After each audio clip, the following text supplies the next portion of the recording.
Well, hello everyone. Welcome back to ALECA Talks, where we are meeting with leaders for a sustainable future. Today we meet with Mike Sweeney from Sweeney Accounting, based in Adelaide, Australia. Thank you very much, Mike. Welcome to the podcast. Thanks, Serge. Nice to talk to you again. All right, cheers. So Mike spent, 17 years building his career and his reputation at the same firm, I believe, becoming a partner, which is always the goal of an accountant, right? You want to work your way into that position, but at some point you've changed your mind and you started your own accounting firm. Can you walk me through those 17 years, how we started with your career? How were those first 17 years? Yeah, sure. So I always decided to start working in smaller practices. I thought it gave us the opportunity a little bit more to have more rounded work and to work in a wide variety of roles. So after a stage there, I went to work for a government department to see how private industry looked. I went to work for a bank for a little while to work how corporate finance looked, and eventually made my way back to another accounting practice, mid-sized accounting practice in Adelaide. After about 18 months as a business manager, I became a partner and then worked my way there through for the next 17 years as partner. Building the firm up over time. I think we were probably about 2.5 times the size of when I started, through new clients and then some acquisitions along the way, and got to the point about December 2024, which has seen the end of my 17 years, where the firm of size was about 35 staff, and it got to 5 partners, myself included. And we were having a discussion then about what the future held, what clients we were going to attract, how we were going to go about our recruitment process. And I saw a divergence in what I thought we should be doing and what the other 4 partners thought. I just finished a long M&A project that had been going for 9 months, so I spent a lot of time working with multiple clients and delivering this project, and got back to the office. Actually, it was the staff Christmas party for December 24. Finished that just before the Christmas in 2024. Came back out of that, and my wife, who was the practice manager of the firm at the time, and I had gone home and I said, I think our path lies somewhere else. We can't bring those plans together. We're not really on the same page of where we think the firms are going. So I got back just after the break. In that break, we had worked on a business plan, a marketing strategy, a client retention plan, our systems plan, had all sorts of things pulled together. All the things that we would recommend a client does when we're setting up a business, to have these things in place. So we treated ourselves like a client and had a look about how we could actually deliver those processes. Went in on, I think it was the 8th of January, and told the other partners it was time to move on. And through the discussions, that had become clear. So it wasn't a shock to everyone about how it was going to work. And over the next 3 months, we negotiated my exit, and Easter, so it was April 2nd of April 25, we started. Wow, so you managed to decouple your life, right? Because a lot of times when you become partner, you end up entrenched in the company, and it's kind Absolutely. of those golden handcuffs where you're now a partner, you're not leaving. So you managed to, and was it easier? What would you say? Was it easier having your spouse? I believe you said her name was Vanessa. Yes. Was it easier? Yeah. Was it easier with having your spouse and the two of you now leaving a permanent job and starting your way? Would you think that was easier or harder? Probably both. I think it was. I know a few sole practitioners who went out on their own by themselves, and that can be, I think, a very lonely enterprise. As you're your only company, and when you're trying to decide on changes to make, you're your only voice in the room. So that helped, having someone there that understood what we were trying to do and what we were trying to build, and we could bounce things back and forth off each other and come up with a solution that worked. So that definitely worked. Probably the downside was we threw our lot in completely. So by throwing both of our long-term positions in and starting from scratch, it was always going to be a risk. We gave ourselves a timeline where we thought, well, if we can make this work, we'll give ourselves 9 months to see if we can get some traction, which would then have taken us to Christmas 2025. And we thought, well, if we can make some headway, we can keep this going, and if not, we'll look at an alternate and we might go back to work, or one of us go back to work somewhere else, or come up with an alternate plan. But that was kind of where we'd actually built in a 3 and a 5 year plan of where we thought we wanted to be in order to make sure that we could see that this was going to be some sort of success. So a 3 to 5 year plan with a 9-month no go. Yeah, that's exactly right. Are we going to launch or not? Yeah. Are we going to launch or not? Yeah, so kind of 9 months is kind of having that baby or not. And I feel for you, right? Because it was the both of you were earning a wage, and you had a pretty set life in a way. Taking that risk, if you could sum it all up, like did you have any regrets? I guess did you have any regrets come December and Easter? Easter 2025, I guess. Any regrets from that point on? Not really. I think we looked at it. We had, as part of the arrangement for me leaving, I brought with me a parcel of clients of either they were long-term clients and only worked with me, or they'd been friends or family, and we had a small start, so we knew we had enough to at least to pay the bills, I think. But we then immediately went into getting through our networks, through social media, through Facebook and into LinkedIn, and having a network out there saying, right, we're doing this now, we're on our own. And almost immediately we had a full calendar.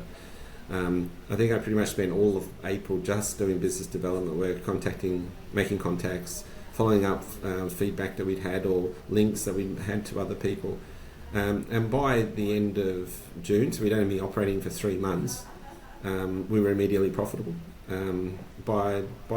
We've hit our first year, which would have been March 2026. We had already hit our 3-year target, and by June we'd just finished. We've already hit our 5-year target. So everything's coming together really well. The market's definitely there, and it was mainly then we just wanted to make sure that how we were servicing the clients and how we were going to kind of differentiate ourselves in that space.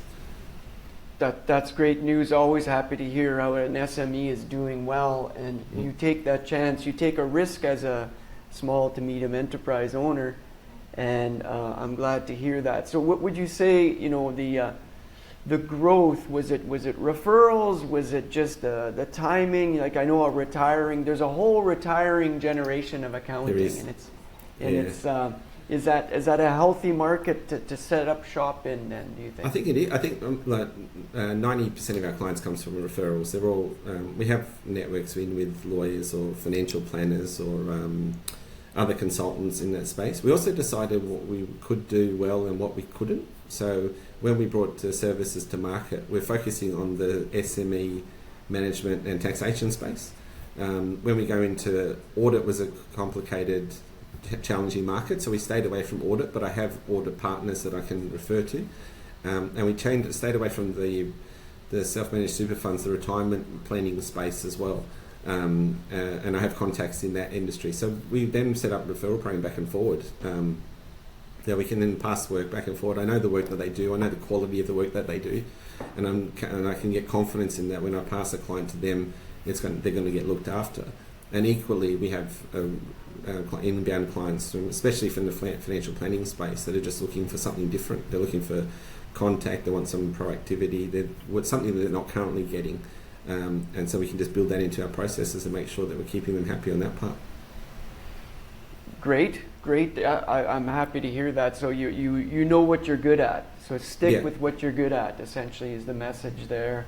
And by having that referral network, you also refer people to them, they refer people to you, so it's a two-way street.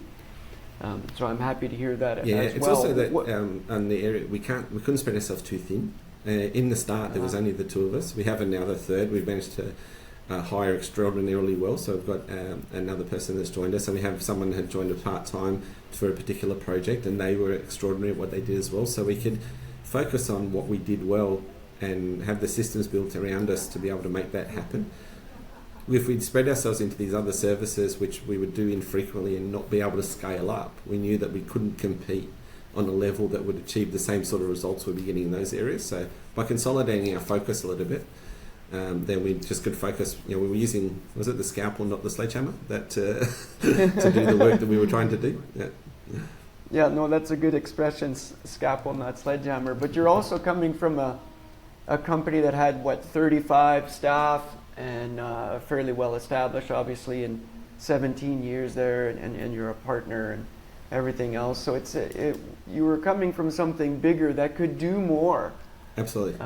Where versus now, it's very much focused, laser focused. Being selective in your hiring. Can you walk me through that? Is it kind of a test basis? Do you test people out? Do you take people in from? How do you take people in? How do you hire? It's all. It's virtually all on attitude. We're just looking for the right person that can fit within the mix. Technically, I can almost teach anything. I've been doing this for a while now. System-wise, and we built as many processes and streamlined systems around us as possible. But it's really just on attitude. We're looking for staff that are there to help, that their primary focus is to solve a problem, regardless of what it is. And so we're bringing the people in that are then looking to identify what that solution is and getting the best result possible for the client, however we achieve it. Once we've got that in place, everything else we can build around them. So we've got tests and systems in place to go and review data. We've got our control functions in place to be able to make sure that everything that leaves here is of the quality that we would want to see. But it's the initial conversation with the client to make them comfortable that we're in this together and we're trying to help them through a process. If we get people to do that, that's 90% of the problem. So we've just been able to pick people that have that right attitude and then come along on board and are looking then to grow into the field and understand more about what they do, but primarily with the focus on service delivery. All right. I agree with that kind of methodology. There's always a temptation to grow fast, and then you worry about how do you maintain that service quality? Yeah. Do you have the right people? Do you have the right processes? I believe now, I just from hearing you speak, you have the right process, and you're just looking to grow in a very structured or a very focused, client-focused manner rather than growth for growth, right? Exactly, yeah. We had opportunities along the way to be able to maybe merge with someone or be able to buy another practice and join them in. And when we looked at it, it would be diluting what we could do, how fast we could do it. And we've noticed with some of the other consultants, not so much in our space, but in various spaces, you end up trying to feed the beast. You're taking on work you don't really want to do in order to keep the people that you've got working with you happy and full enough to be able to meet those challenges and be able to pay their payroll and meet those costs that are coming along with just having a larger team. So rather than being able to focus on what you're actually there to do, you end up taking work on for work's sake, and that then dilutes how much enjoyment we get out of it as well. We're doing things that we wouldn't want to do just for the fact that we just need the activity. Agreed. It's always a temptation that okay, we're going to grow, we're going to take more staff on. But yeah, I agree with that focus, and it's funny that you actually had some opportunities to merge already, and people want a piece of your success, I guess. If you have success, people want a piece of it. So that's always curious how you stay focused. Yeah, we are highlighted we use Xero software a lot as one of the providers, and so the business development manager for Xero contacted us a few months ago, just before their roadshow, to ask us to speak at their roadshow about how we had done what we had done and where we'd come from. And out of that, there was a lot of contact around that, saying, well, maybe we can kind of combine resources, we can kind of pull a few things together to immediately impact on a wider audience. And we knew by doing it, we would be diluting what we would do. There's a reason we've got the referrals we've got the contacts in the market we've got, and we're building up a reputation for the delivery of the service that we do. And if we lost that by just growing too fast, then there's no gain in it for us at all. So. Yeah, it's always a double-edged sword, your business development, and everything's business development when you're a small entrepreneur, a small business owner. every face you put out there, every social media post, every time you go to a conference, every hand you shake, you're always looking at, well, is there an opportunity to work together? And so you're meeting a lot of people, and funny, you went to a conference and spoke, and then people start getting interested. That's usually the way it goes. So getting to how you run things, how do you run the company, often small business owners like yourself can be the bottleneck at times.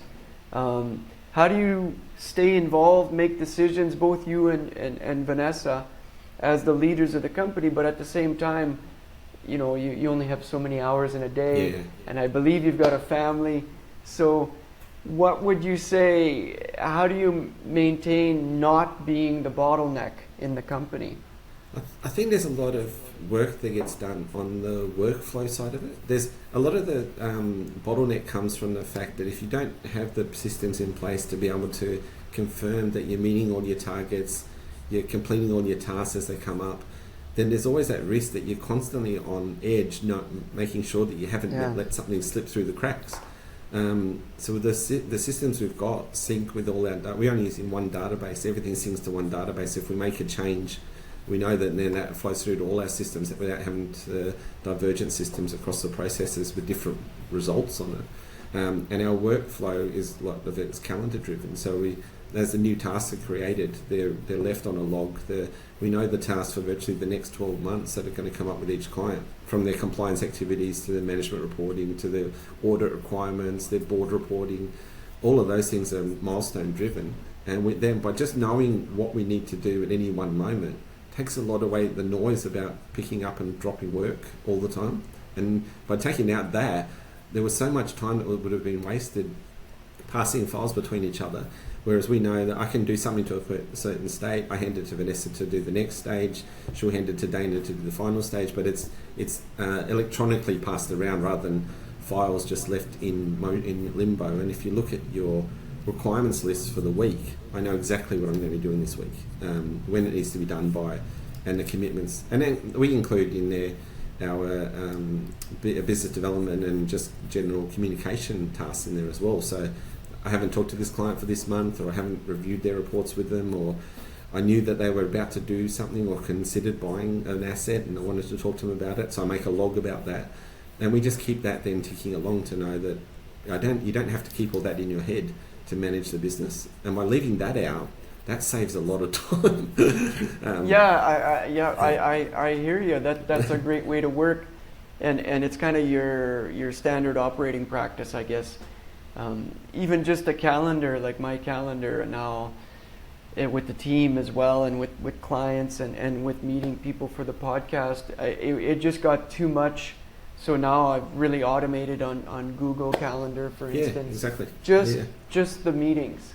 If it's not on my calendar, I won't remember it.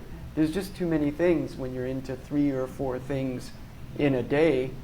And now I use the calendar to block off pieces, work on this project, work on this project, work on this project.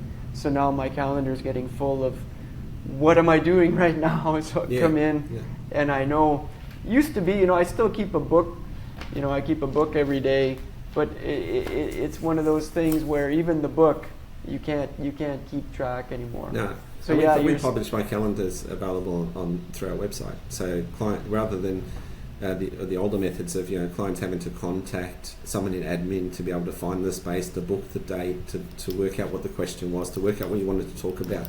Our website links directly into our Outlook calendars through bookings. It puts it in there. It asks 3 questions about who what are we doing, why you're here, and where you came from, and then we can kind of really then get through the first 15 minutes of the conversation just by doing that. You bet. And then it's most of it just kicks off from there. So my calendar probably looks exactly like yours. I've got no need to finish the due diligence this afternoon for somebody. I've locked that in, so there's 2 hours taken out of the time, but a client can book in immediately over later in the week, and we've got it all locked in. Automated follow-ups, not needing someone to call up to make sure they're coming, all that sort of thing then is just followed up. We take recordings of our meetings, so I can send through a transcript, so here's what we discussed and these are the elements that we're going to be using. it's just by just streamlining that part of it, we're only doing things once, and if you can take away a lot of the repetition or wasted time, that's where we end up getting the benefits for it. And that helps your clients as well, because there are time, instead of contacting the back and forth, even just to book a meeting, it used to be the back and forth quite often. Now they just get in and the meeting's booked, and we can discuss, like you say, a laser or scalpel focused approach. Yeah. And we can work with clients all the way around the world. I've had a call with a client in Saudi Arabia on Friday has some properties in Australia they need some tax advice on. So we were providing that advice, but they can book the calendar anywhere in the world, so they could adjust for the time zone according to where they were, and allowing for it without having to do those calculations. We could send things back and forth beforehand, so we could hit the half an hour meeting and get real value from it, rather than circling around just collecting data and doing some admin stats. Yeah. And you got to think that helps build into the trust relationship as well. If it's that easy to get a hold of you, they can rely on you, they know, so that's got to play into trusting your service provider. And we allowed for, so generally my calendar looks one day, it doesn't always work out this neatly, but one day is admin and following up, 3 days of work and 1 day of business development. And so by allowing that capacity in there, we advise clients that any query is going to be returned within 24 hours. It might not be with the complete answer, but at least it's returned. Might be setting an expectation of when you will get that answer.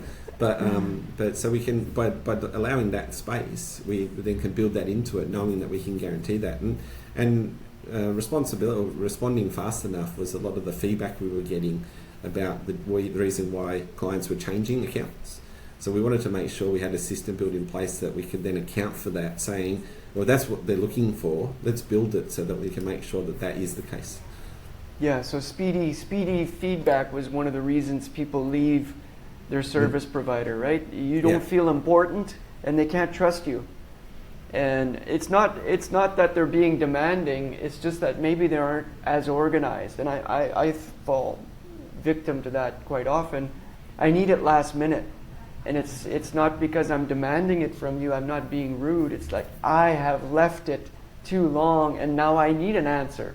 Yeah. And if the or service an opportunity provider is falling in your lap, which you can't afford to miss out on. Which you can't miss out. Opportunities are just, I love it when they come by, they're flying fast and you either grab it or you don't. So or your competitor will. Yeah. Or your competitor will, agreed on that. So I like the fact that you have designed your company to be speedy, to give good quality work and fast and be in that laser focused, know what you do best and go with that. So now just getting back a little bit to what ALECA, thank you for sharing all these things, by the way. If I don't say thank you, I appreciate it. Now getting into like the latest compliance, you mentioned tax, you mentioned legal, you mentioned properties. I know you're not an expert in all things, and you can't be. What about like sustainability and ESG? Would you say that companies are looking for services in this space? Absolutely. So with the firm I was with, we were part of a global network, and I was on the global board of that network. So it meant travelling overseas a lot to be able to attend the meetings in each of the areas, regions, and especially in Europe. And coming out of those meetings in Europe, we were identifying how far the European reporting had gone. Now we're probably maybe a couple of years behind that in the way the requirements are, but it's filtering down. And so from those conversations we had, when we started the firm, we knew that ESG reporting was going to be included in the service offering we've got. The reason mainly is that it already fed down to a corporate level, which everyone thought, great, it's the big guys, they're going to have a chief science officer, and they're going to have a governance team, and they're going to have everybody else doing all that work. We can ignore it. But of course, immediately when their requirements are, they feed down to their primary suppliers. And once the level hits their primary suppliers, they hit the secondary suppliers, and the secondary suppliers are virtually our clients. So now they're being asked for what's your involvement in the community, what's your green space look like, how you're benchmarking, how you're tracking for waste production, those sort of things. And that's now coming up in a small scale at the moment, but we can see that growing. And that it's not going away. It's not going to go away. It's not going to go away. Yeah, it's the same. It's the same and it's feeding into their procurement processes. So they're looking at it when they're trying to identify suppliers that can provide that level of information. That's then, if you can't, you're immediately on the back foot, regardless if your pricing or your service. It's then can you make the purchasing officer's life easier? And if you can't, then you're tailored way down the list. Yeah, agreed. I think there's this big misconception that it is just big companies. Big companies are doing this. They have a chief sustainability officer. They have a whole team filling out these documents. And as a small company, you just don't have anyone assigned, and you wear a lot of hats. You know, you're a fractional CFO. You're a fractional HSE person. You're the janitor. You clean the office on occasion. So you just don't have enough heads and enough time to go around, but it is important. And you might think it's a check the box exercise for the big company in their procurement process, but in reality, if they can't check the box, they can't use you. No, that's exactly right. And so you better start reporting. And it's not about being the best, it's about just being transparent. Absolutely. That's exactly right. I think it's a well-worn path is if you don't measure it, you can't improve it. And so there's a lot of parts in that they're saying, well, if we're ignoring it will never be a solution. There was always going to have to be something. And a lot of some of the things we're looking at was going, well, we have to meet each of those E and S and G requirements. So we can, especially in Australia, there's a lot of a push to be involved with, if you're working in remote communities where you've got an Indigenous procurement plan. So you're connecting with Indigenous companies. So we track that within the software, generally zero. There's a tracking category knowing, well, have we engaged with an Indigenous supplier? And by doing that, we can then report, well, what's our level of involvement in that market space? How much work have we done within not-for-profit space? What do our donations look like of time and of money? And we're building up this package of things and saying, well, these are all of the steps we're involved with in our community. Yeah. And like you say, if you don't measure it, you can't improve it. You can't do anything about it. So it's great that you're already bringing that into your systems for your companies, and going forward, I think everyone's going to have to do it, and it's kind of an important part. And people always get stuck on the environment piece or the carbon footprint piece. But there's also an S and a G. And if you report it properly, it's like a suit of armor. You're being transparent. You're going to say that you're going to try to improve it over time, but this is what we do today. And there's no right or wrong answer. There's just being transparent. So I think what I'm finding is that the clients are actually in a better position than they thought they were sometimes. By measuring it, taking a snapshot, putting a baseline of where you currently are, they actually have a higher level of that involvement already than they ever thought. There's someone just asked them cold. So, but being able to support that with data makes all that difference. Going, no, we are. Our waste is down to nil. Where our electricity usage, or are we sourcing locally enough? And COVID was a perfect example of that. Yeah. All of a sudden, my suppliers I can't get to, or I can't make freight, or I can't deliver because all of my suppliers are overseas and everything's locked up on a ship somewhere. So making that assessment now, when we're taking into account the ESG risk, some of it is, well, what happens if a border closes? 10 years ago, we would have thought, well, that's not going to happen. But of course, in the last 5, everyone learnt that could happen like that. So we're taking those sort of things into consideration. Yeah. It's the same in Malaysia. We rely so much on imports. When the COVID happened, it was a shock to the system. When, if you remember the Suez Canal, almost half our products go through the Suez Canal, whether you know it or not. It's a major shipping lane, and it backed up all of the places where ships were getting loaded, and they were all sitting there waiting to go through. And then we had the Strait of Hormuz lately. Yeah. So that buying local is so important to your sustainability message. And if you could buy it from your other SME right next door, it's incredible in your messaging. So yeah, when we do the ASG reports for clients, we focus on, that snapshot. What are you doing right now? You're actually doing really well, because being capital efficient is so important in the small to medium enterprise. And capital efficiency is being energy efficient. It is being a lower emission space. Yeah, exactly. So you're already doing that. So that's important. Some of it too, so the projects we've been working on, resourcing is hard work at the moment, like trying to find the right people in the right spots is hard work. So we've been working a lot of clients on systems and how many processes we can put around a system to be able to say, well, maybe we can get away with a fractional CFO. We don't need a full-time CFO because first of all, we can't find one. And when we do, they're expensive. So let's see what we can build out to the system to give the owner or the CEO some coverage, the fact that things are taking place. And when we're at the end of the scale, when we're building that report and saying, well, that's a sustainability issue as well.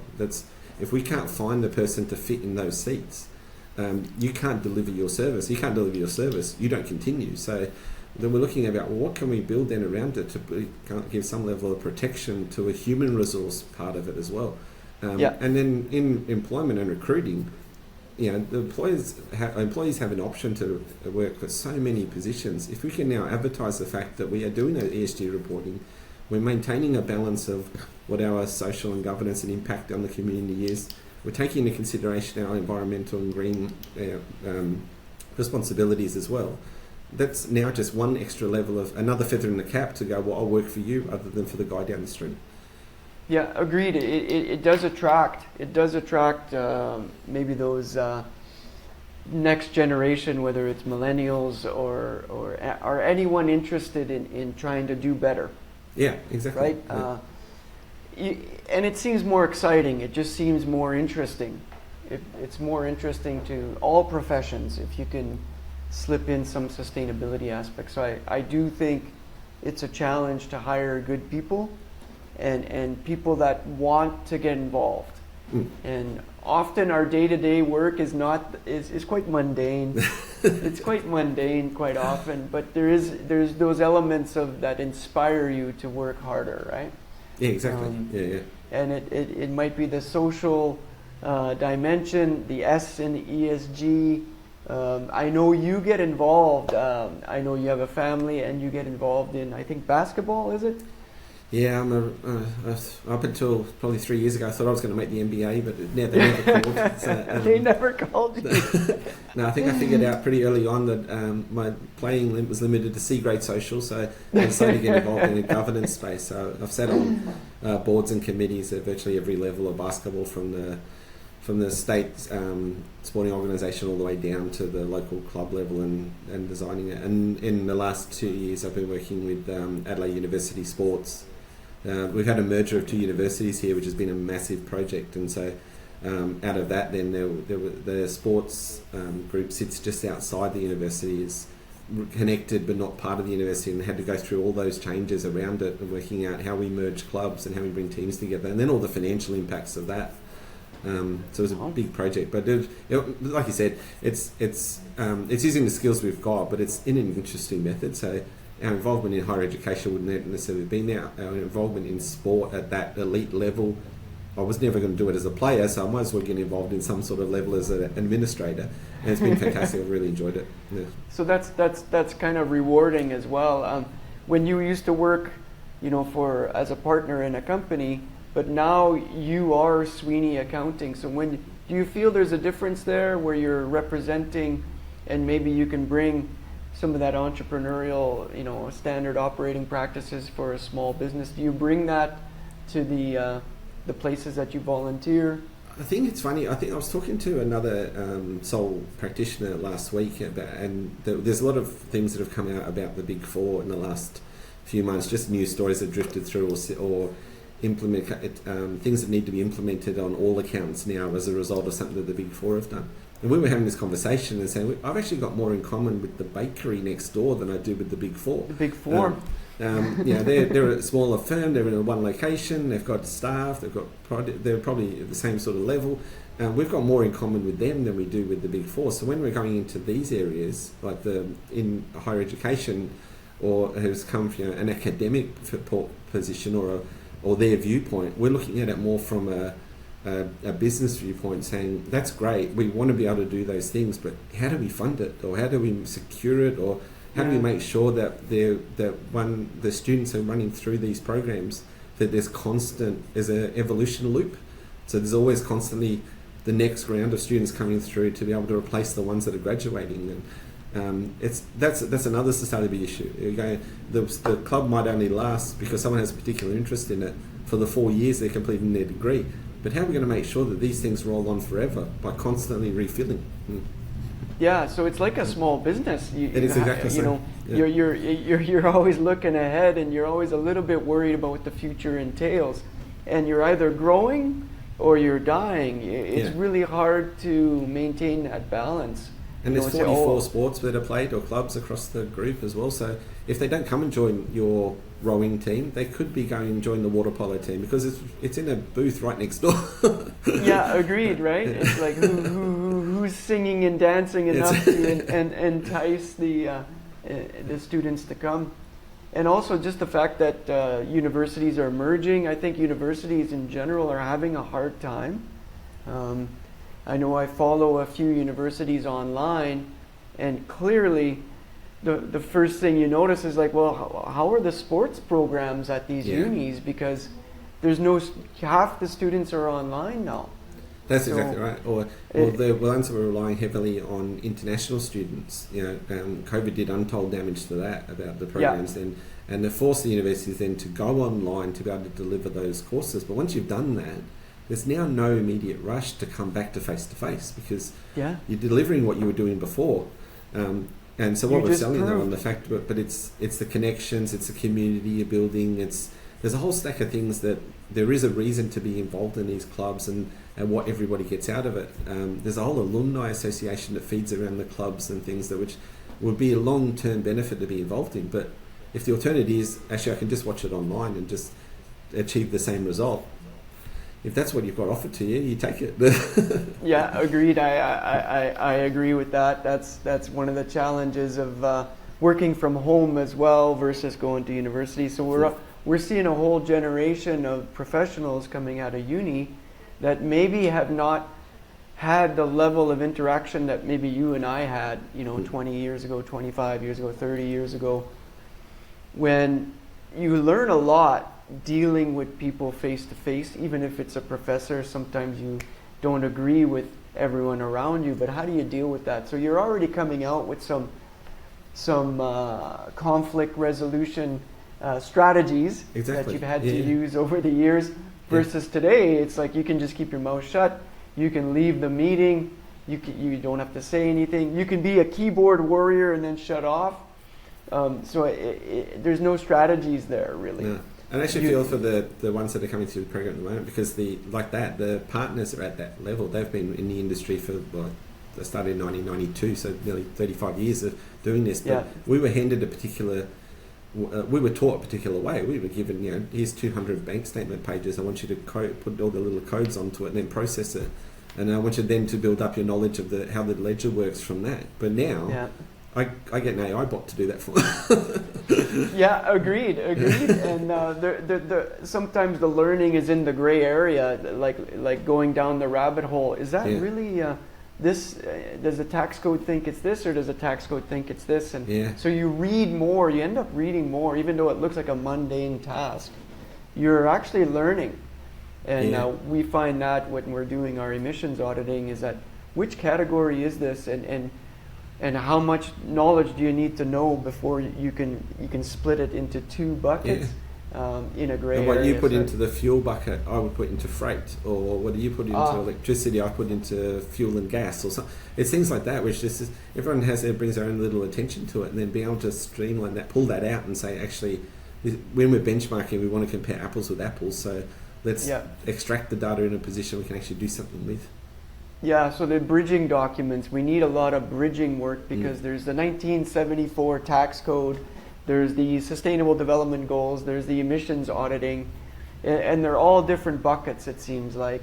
But in the end, we just want to know how they compare, and how do you map it through how do you map an expense through to some type of emissions, whether it's scope 1, scope 2, scope 3. So we do that all the time. That's kind of our bread and butter. But you can't start from scratch. We typically start with the accounting numbers. Right. But getting back to your business, I know you want to take some time off. And maybe it's been a hard stretch since that December 2024 time frame. But I think you have a vacation plan. Walk me through that. So I've got, like you said, I've got two daughters.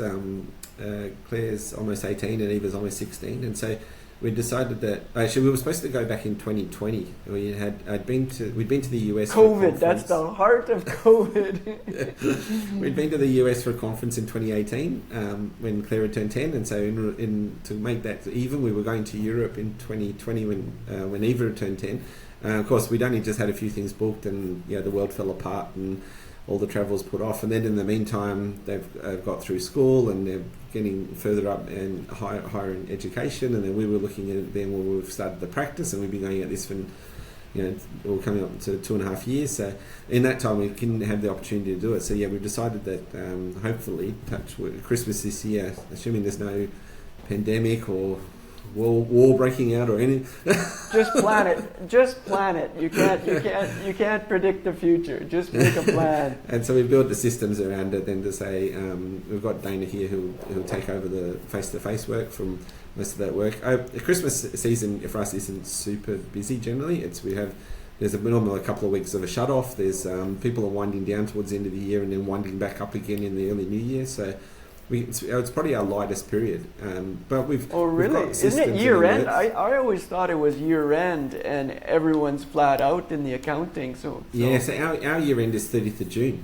So we pushed it out to be different from the way it works like in Singapore or Malaysia or in the US. We're going to get busy from kind of here on all the way through to November, virtually non-stop, and then pick up again in February and run through to May, virtually non-stop as well. But there is that lighter period in Christmas, and all we really wanted to make sure then, we just had some systems in place that if there was an alert, if something needed to be done urgently, if we needed to log in, then we have the opportunity to do that. So our systems, like you said, are all in the cloud. So I can carry my laptop or virtually my phone anywhere in the world with a Wi-Fi package, and away I go.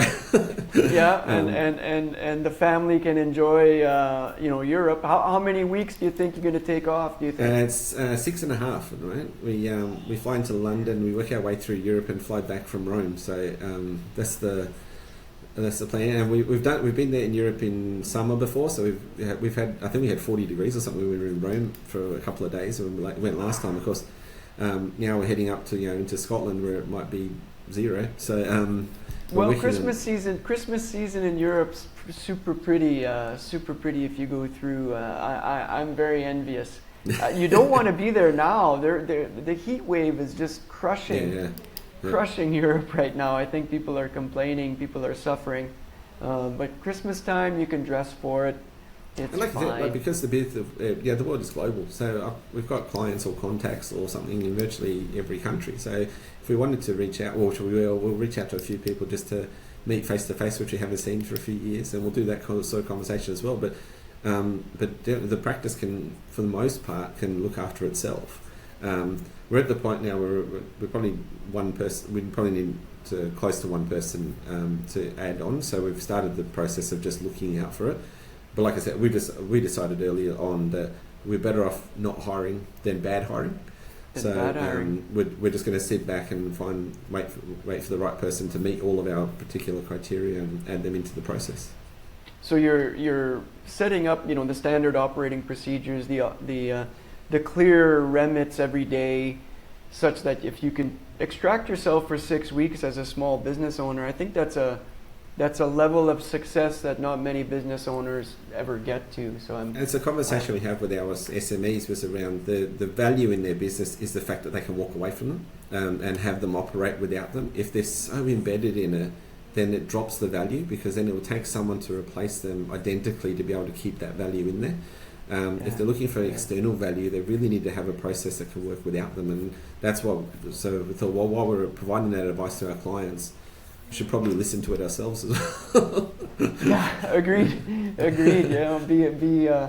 show what a success case looks like. And Yeah. you can disappear from Sweeney Accounting. And it sounds like the vacation is well deserved, my friend. Thanks, I man. congratulate you. I know it's been a long time in the making. Enjoy the trip. Mike, you've shared a lot. I thank you. You know, your entrepreneurial journey has been interesting, and how you approach your profession and how you support your clients. I think it's you've built a great business. Thank you for sharing your insights and experience. Thanks very much, Serge. It's always good to chat to you.